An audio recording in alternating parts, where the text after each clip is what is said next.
Hello everyone and welcome back to my channel. ये आज मैं एक वीडियो लेकर आई हूँ जो काफी इम्पोर्टेंट है। Taking admission in a formal school, ये सबसे फर्स्ट प्रायोरिटी होती है सारे पेरेंट्स की कि बच्चे को एक स्कूल में डालना है, बट कौन सा स्कूल में डालना है और स्कूल की सिलेक्शन कैसे करनी है, how do we start the process.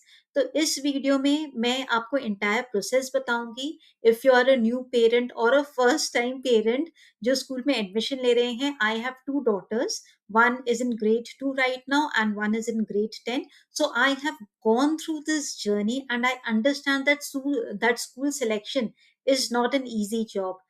Okay इसमें काफी होमवर्क चाहिए, काफी रिसर्च वर्क चाहिए, बिकॉज स्कूल क्या है कि एक बार आपको मेहनत तो लगेगी, बट एक बार स्कूल एडमिशन जब हो जाता है तो एटलीस्ट 10 to 12 years और maybe 15 years you are free.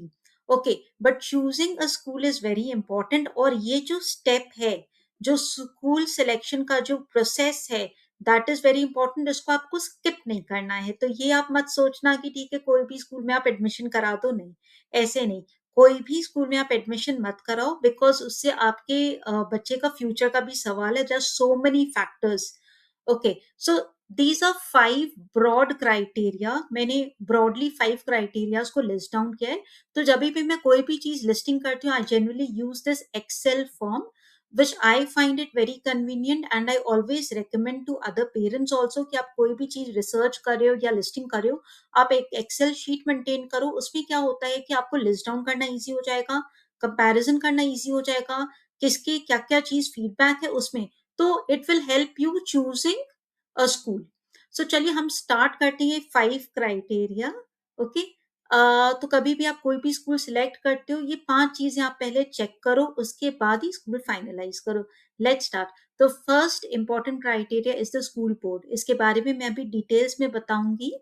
Second, ranking and result. Third is distance and transportation. Fourth is fees and charges. Fifth is extra curricular activities. Okay, so let's start with the school board first.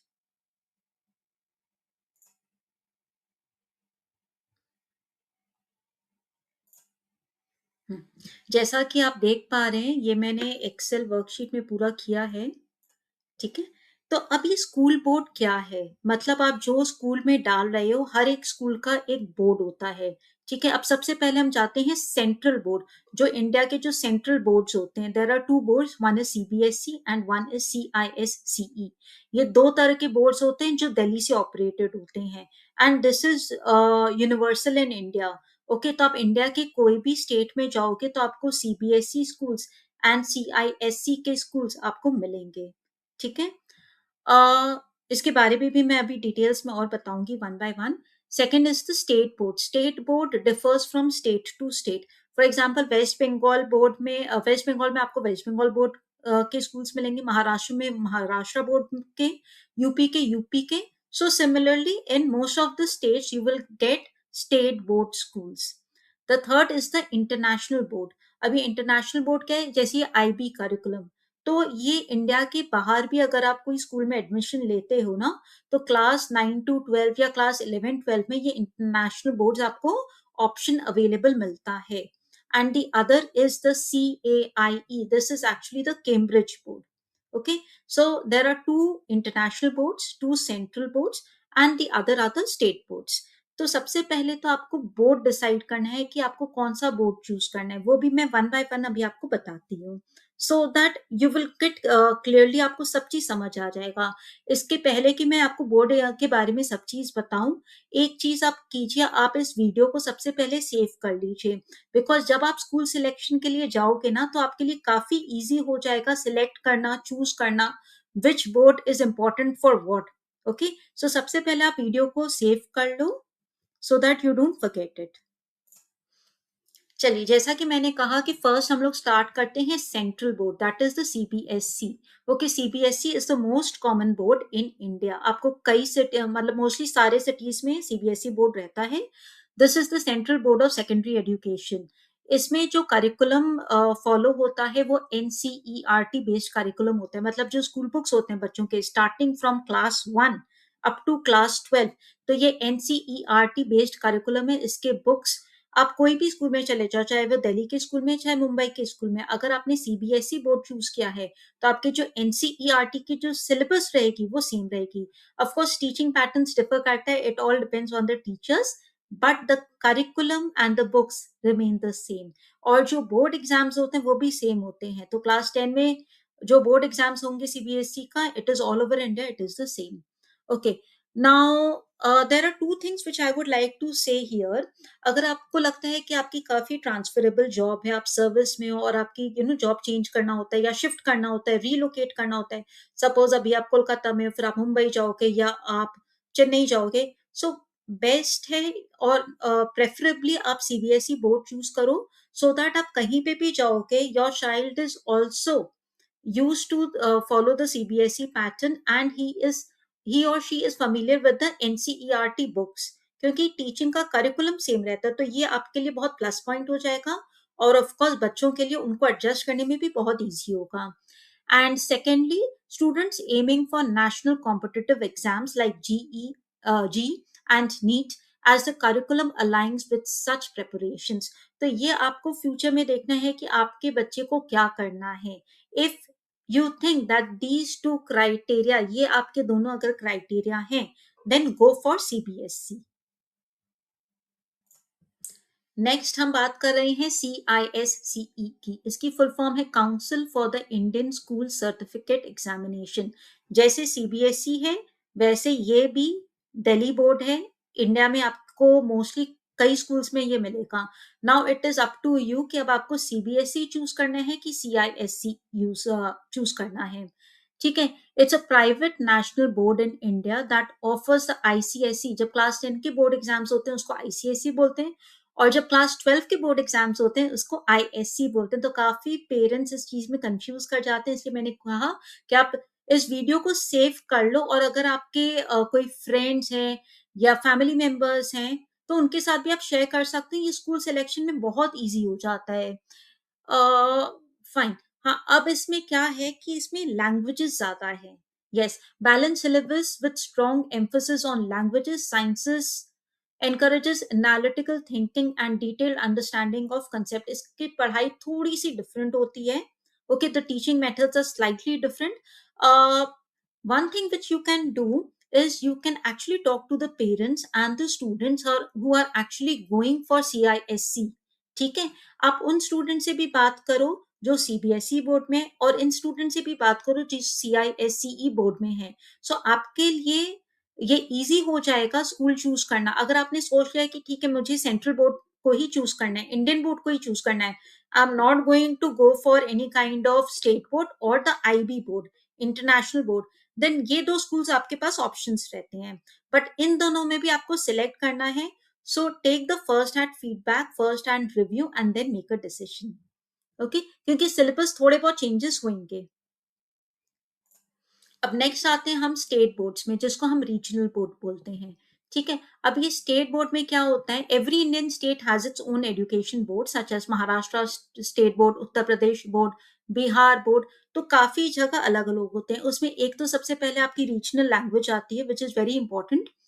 तो अगर if you are born and brought up in Maharashtra only और आपको लगता है कि नहीं मुझे तो मतलब महाराष्ट्र में ही मुझे रहना है, so you can always go that for that state board. And अगर आपको लगता है नहीं मैं तो वेस्ट बंगाल से ही हूँ, मुझे वेस्ट बंगाल बोर्ड ही लेना है, this is my region and I have been staying here, so that is your choice कि आपको वही बोर्ड लेना है. सो मैंने काफी पेरेंट्स को देखा है जिस रीजन में या जिस स्टेट में उन लोग कई साल से रह रहे हैं and they have plans to continue staying in that region or the particular state, they opt for the regional board. So that is completely up to you. तो आप जिस भी सिटी में रह रहे हो, जिस भी स्टेट में रह रहे हो, तो आप उधर के रीजनल बोर्ड या स्टेट बोर्ड को आप चेक कर सकते हो कि कौन कौन से स्कूल्स हैं. ठीक है, this is commonly followed by state run and private schools within the state. Okay, so it has nothing to do with the CBSE and the ICSE pattern. And ये best suited for families settled in one state long term, जैसा कि मैंने आपको बोला, and students preparing for state level competitive exams. अगर आपको लगता है कि मेरे बच्चों को स्टेट लेवल एग्जाम्स के लिए प्रिपेयर कराना है, then this regional board is for you.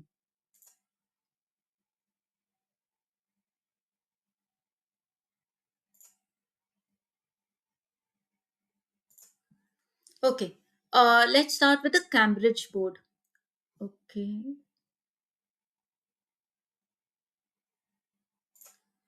Okay. Now coming to the international board, that is called the IB. अभी इंटरनेशनल बोर्ड काफी सारे स्कूल्स हैं इंडिया में जो आईबी पैटर्न फॉलो करते हैं. IB is very different because I know IB का जो करिकुलम है दैट इज वेरी डिफरेंट. इसमें क्या होता है, प्रोजेक्ट बेस्ड लर्निंग होती है. इसमें थ्योरी कम होता है, बुक्स कम होते हैं, बट आपको प्रेजेंटेशन ज्यादा देना होता है, आपको रिसर्च वर्क ज्यादा देना होता है, and it is more of practical learning, thinking. आपकी थिंकिंग बहुत ज्यादा इंपॉर्टेंट होती है because how do you solve a problem, जिसको बोलते हैं हम प्रॉब्लम सॉल्विंग स्किल्स वगैरह. तो ये IB board is very different and it is internationally accepted. आप इंडिया के बाहर कहीं पे भी, कोई से भी, चाहे वो यूरोपियन कंट्री हो, चाहे एशियन कंट्री हो, कहीं पे भी, कोई से भी आप जाओ तो आईबी करिकुलम के स्कूल्स आपको मिलेंगे. यस, आईबी करिकुलम के स्कूल्स काफी लिमिटेड होते हैं बट होते हैं. तो अगर आपका प्लान है कि नहीं मुझे इंडिया के बाहर कहीं पे जाना है, so I think IB curriculum is the best. या आप इंडिया के कहीं बाहर से आए हैं, है ना, सपोज आप यूएस से शिफ्ट होकर आए हैं इंडिया में, सो आई वुड रिकमेंड आप आईबी बोर्ड में डालो बिकॉज वो स्टूडेंट्स को, आपके बच्चों को ना काफी इजी हो जाएगा. अगर आप बाहर से रिलोकेट करके आए हो इंडिया में तो उसके लिए कोई रीजनल बोर्ड या दिल्ली बोर्ड थोड़ा सा डिफिकल्ट होगा एडजस्ट करना, but IB board is common. So this is an international board. और जो भी आईबी स्कूल्स, हर आईबी स्कूल्स अलग अलग होते हैं, तो थोड़ा बहुत उधर आपको जाकर पर्सनली आपको इंक्वायर करना पड़ेगा कि एग्जैक्टली उधर में क्या है, बिकॉज आईबी बोर्ड के जो सब्जेक्ट्स होते हैं ना वो सेम नहीं रहते हैं.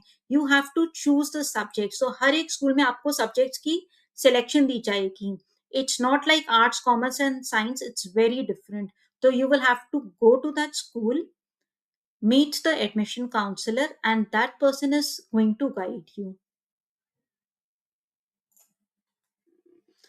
ओके. नेक्स्ट आते हैं हम कैम्ब्रिज बोर्ड के लिए. तो आईबी बोर्ड हो गया, अब नेक्स्ट है हमारा Cambridge board. Cambridge international board, it is again an international board. तो आप कहीं पे भी जाओगे तो ये आप Cambridge, even outside India in European countries there are many schools which are following the Cambridge. तो अगर आपका ऐसा लगता है कि हाँ हमारा प्लान है बाहर जाने का, so I think you can choose Cambridge because इसमें क्या होता है कि आपके बच्चों को भी ना कोई प्रॉब्लम नहीं होती है. कैम्ब्रिज की जो पढ़ाई है, जो इंग्लिश सिलेबस वगैरह रहते हैं वो सब सेम रहता है, the books are the same.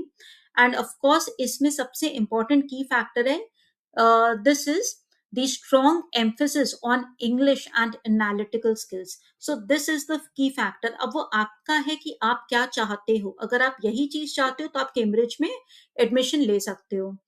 ठीक है. Students preparing for international colleges, right. जैसा कि मैंने कहा कि अगर आपको लगता है कि आपको रिलोकेशन है, बाहर जाना है, तो ये आपके लिए बेस्ट ऑप्शन है. सो आईबी एंड कैम्ब्रिज, अगेन आपको ये डिसाइड करना है कि अगर आपको कोई इंटरनेशनल बोर्ड लेना है, कि आपको आईबी लेना है कि कैम्ब्रिज लेना है. There is two options. चलिए, तो हम लोग ने सबसे फर्स्ट क्राइटेरिया पूरा डिटेल्स में कर लिया है, इसलिए मैंने कहा था कि आप इस वीडियो को सेव कर लेना. तो स्कूल बोर्ड हो गया है. तो सबसे पहले मैंने स्कूल बोर्ड, चलिए मैंने डिसाइड कर लिया, चलिए कि मुझे या तो इंडियन का स्कूल बोर्ड लेना है, सीबीएसई आईसीएसई, या तो मुझे रीजनल बोर्ड लेना है, या मुझे ये लेना है इंटरनेशनल बोर्ड. तो सबसे पहले आपने वो आइडेंटिफाई कर लिया. उसके बाद आप एक काम करो, आप एक लिस्ट बना दो कि सपोज आपको सीबीएसई बोर्ड लेना है, ये आपने चूज कर लिया. तो सीबीएसई बोर्ड के आप लिस्ट बनाओ, सीबीएसई बोर्ड के स्कूल्स के आप लिस्ट बना लो सबसे पहले. तो वो तो आप गूगल में आप ढूंढ ले सकते हो कि कौन कौन से हैं. तो first criteria is done. Second is ranking and results. Of course school की रैंकिंग कैसी है, that is very important, right. Ranking क्यों? बिकॉज रैंकिंग से पता चलता है कि उधर के जो टीचर्स हैं वो कितने क्वालिफाइड एंड एक्सपर्ट हैं. बिकॉज एक्चुअली में हम लोग स्कूल किस लिए भेज रहे हैं, तो what is the main purpose of sending our children to the school? To get good academics, right? So academics ही तो मेन पार्ट है ना स्कूल का. तो academics सारे आपके टीचर्स के ऊपर डिपेंड करता है. करिकुलम बुक्स तो सब सेम है, सो उधर के टीचर्स कैसे, स्कूल की रैंकिंग एंड रिजल्ट्स. तो जैसे आपको पता है कि इस स्कूल के जो बच्चे हैं उनका हमेशा रिजल्ट्स अच्छा ही आता है. ओके. और कौन सी स्कूल के बच्चों का रिजल्ट अच्छा आता है, that you will always come to know from class in 10-12 results. तो वो हर स्कूल में बता दिया जाता है कि कितने बच्चों को अबव 90% मिला, या कितने बच्चों को अबव 80% मिला है, and what has been the overall result of that school. So ranking and results का आप एक अलग से कॉलम बता दो कि वेरी गुड, फेयर, या एक डिस्क्वालीफाई जो आपको नहीं समझ आ रहा है. तो सबसे पहले आप स्कूल्स की लिस्ट बनाओ, कौन से बोर्ड आपको चूज करने हैं, उसके बाद कौन सी आपको रैंकिंग समझ आ रही है. थर्ड क्राइटेरिया आता है distance and transportation. That is very important. Of course अगर मैंने कोई स्कूल फाइंड आउट किया, उसकी रैंकिंग एंड रिजल्ट बहुत अच्छी है, बट मेरे घर से बहुत दूर है, सो इट्स नॉट पॉसिबल. तो एक आपको डिस्टेंस की जो प्रॉक्सिमिटी है वो आप देख लो कि हाँ, मुझे इस डिस्टेंस तक के ही स्कूल ढूंढने हैं. तो अगेन आप एक कॉलम बनाओ जिसमें आप डिस्टेंस का क्राइटेरिया करो, और उसमें आप टिक मार्क करते जाओ कि हाँ, ये स्कूल मेरे डिस्टेंस में है, इसको टिक मार्क कर दो. ये स्कूल मेरे डिस्टेंस के बाहर है, बिकॉज इतना स्ट्रेस लेकर कोई फायदा नहीं, बिकॉज ये एक दिन की बात नहीं है ना. एवरी डे आपके बच्चे को जाना पड़ेगा या आपको स्कूल छोड़ने जाना पड़ेगा. So don't take that stress. जो आपके लोकेलिटी में, आपके डिस्टेंस में जो बेस्ट स्कूल्स है वो अपने को फाइंड आउट करना है. And transportation, of course school buses का आप देखो कि स्कूल बसेस का ट्रांसपोर्टेशन है कि नहीं. अदरवाइज या आप खुद उसको पिकअप एंड ड्रॉप करने जाओगे क्या. अगर आप खुद नहीं जा सकते तो of course you will have to look for the transportation. That is very very important. Now coming to the next point is the fees and charges. I think this is one big issue for all the parents. सबसे पहले school का नाम सुनते ही सबसे पहले parents के दिमाग में आता है फीस, कि स्कूल की फीस कितनी है. तो सबसे पहले चलिए, हम लोग ने सिलेक्शन कर लिया स्कूल बोर्ड का, उसमें टिक मार्क कर दिया कि हमें ये सब स्कूल्स चाहिए. फिर रैंकिंग के लिए हम लोग ने टिक मार्क कर दिया, अब डिस्टेंस के लिए टिक मार्क कर दिया. अब आता है फीस. अब आप फीस में टिक मार्क करते जाओ कि ठीक है, मुझे लगता है कि मेरे साल का बजट है 2 लाख, ठीक है, मैक्सिमम. तो मैं ऑफकोर्स जो 4 लाख 5 लाख वाले फीस के जो स्कूल्स हैं उसको मैं ऑटोमेटिकली क्रॉस कर दूंगी. ठीक है. जो जो भी 2 लाख से नीचे हैं, सपोज 1 लाख या 1.5 लाख, 2 लाख, चलो 2.5 लाख को भी मैंने टिक मार्क करके रखा है, so that I can work out. तो एटलीस्ट इसमें जो आपका फिल्टर करना है, सिलेक्शन है, ये काफी इजी हो जाएगा. Then you can choose the best schools. Okay, ये सब स्कूल्स हैं जो मेरे क्राइटेरिया को फिट हो रहे हैं. तो ये मैंने अपने फीस एंड चार्जेस भी पता करो, क्योंकि ट्यूशन फीस के अलावा भी काफी एडमिशन चार्जेस होंगे, डेवलपमेंट चार्जेस होते हैं. कई स्कूल वाले स्कूल मील चार्जेस लेते हैं, स्कूल यूनिफॉर्म रहते हैं, बुक्स के चार्जेस रहते हैं. सो आप स्कूल में जाकर कंप्लीट फीस स्ट्रक्चर आप स्कूल वालों को बोलो, आपको देंगे. और एक कॉलम्स बना लो कि कौन सा स्कूल कितना फीस ले रहा है. सो आपके लिए ये इजी हो जाएगा कि आपको आपका बजट देखना है, फाइनेंशियल प्लानिंग देखनी है. You can sit, do your financial planning, and then you can select a school. Okay. तो फोर्थ पॉइंट भी हो गया. Of course you can not skip this. This is a very very important part, because ऐसा नहीं हो कि हम लोग स्कूल में डाल दें और बाद में हमें लगे कि नहीं, हमारे लिए थोड़ा सा फाइनेंशियली स्ट्रगल हो रहा है. So which we don't want, because बाद में जाकर ना ये प्रॉब्लम हो जाती है. बिकॉज एक बार आपने स्कूल में डाल दिया तो every month you will have to pay the fees. Otherwise ऐसा नहीं होता है कि बार बार आप हर बार स्कूल में चेंज कराओ. So please, this criteria is very important for all the parents, right? Now next, coming to the last but not the least, that is the extracurricular activities. इसके बारे में भी मैं बताती हूँ कि क्यों important है. चलिए, coming to the last point, that is the extra curricular activities.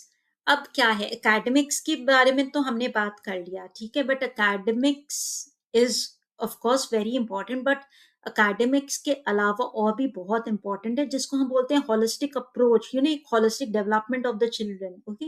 सो सबसे फर्स्ट हमें और भी काफी कुछ चीजें देखनी जब हम लोग स्कूल क्राइटेरिया जब सिलेक्ट करते हैं. अब हम लोग ने इतने में टिक मार्क कर लिया, अब एक और टिक मार्क करना बाकी है.